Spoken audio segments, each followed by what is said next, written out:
Assalamualaikum warahmatullahi wabarakatuh.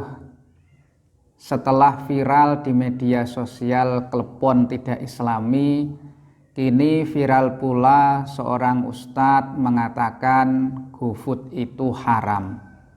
Ada dua alasan yang menyebabkan ustadz itu mengatakan GoFood itu haram. Pertama, dalam transaksi GoFood ada selisih harga antara harga produk dengan harga yang harus dibayarkan kepada driver. Menurut sang ustadz, ini termasuk riba. Lalu yang kedua, dalam transaksi ini terdapat dua akad dalam satu produk dan itu dilarang dalam agama Islam.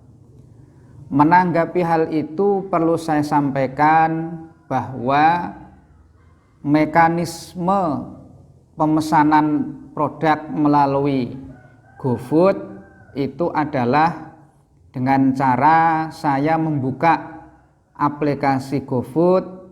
Di situ terdapat berbagai menu makanan berikut harganya dan harga ongkos kirimnya.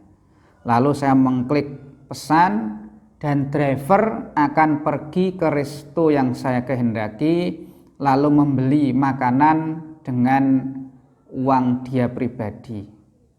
Kemudian driver akan membawa makanan itu ke tempat saya dan saya harus membayarkan harga makanan itu plus ongkos kirimnya. Misalkan harga makanan itu 100.000, sedangkan ongkos kirimnya 10.000, saya harus membayar 110.000. Pertanyaannya, apakah 10.000 itu masuk dalam kategori riba? Jawabannya tidak, karena 10.000 itu hakikatnya adalah upah saya menyewa jasa driver tersebut untuk membelikan makanan lalu mengantarkan ke tempat saya. Sebagaimana layaknya akad sewa menyewa, di situ kita harus membayarkan uang sewa kepada orang yang memberi jasa atau layanan sewa. Dengan demikian, tidak ada unsur riba dalam transaksi GoFood itu. Kemudian kedua, memang dalam transaksi GoFood ada dua transaksi dalam satu produk, yaitu jual beli dan hutang piutang. Akan tetapi dua transaksi dalam satu produk yang diharamkan dalam Islam itu adalah ketika ada modus atau rekayasa untuk melaksanakan transaksi yang diharamkan. Contohnya begini, saya berkata kepada teman saya bersedia untuk meminjami kamu sejumlah uang asalkan kamu juga bersedia untuk membeli produk saya dengan harga 2 kali lipat.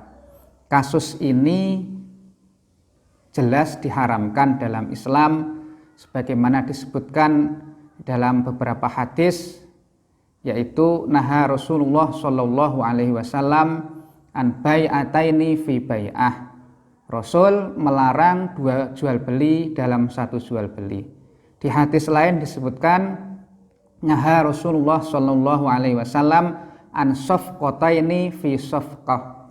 Rasul melarang dua transaksi dalam satu transaksi. Di hadis lainnya juga disebutkan la yahillu salafun wa bai'un. Tidak halal menggabungkan antara hutang piutang dengan jual beli.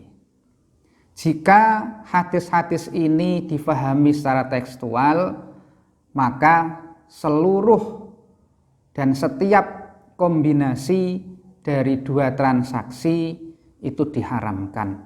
Tetapi kalau kita merujuk kitab-kitab hadis ahkam seperti kitab Subulus Salam karya Imam Shon'ani dan juga Nailul Autor karya Imam Asy-Syaukani, di situ tertulis bahwa yang diharamkan itu bukan sekedar kombinasi, tetapi yang diharamkan adalah kombinasi dua akad yang di situ ada modus dan rekayasa untuk melaksanakan transaksi yang dilarang.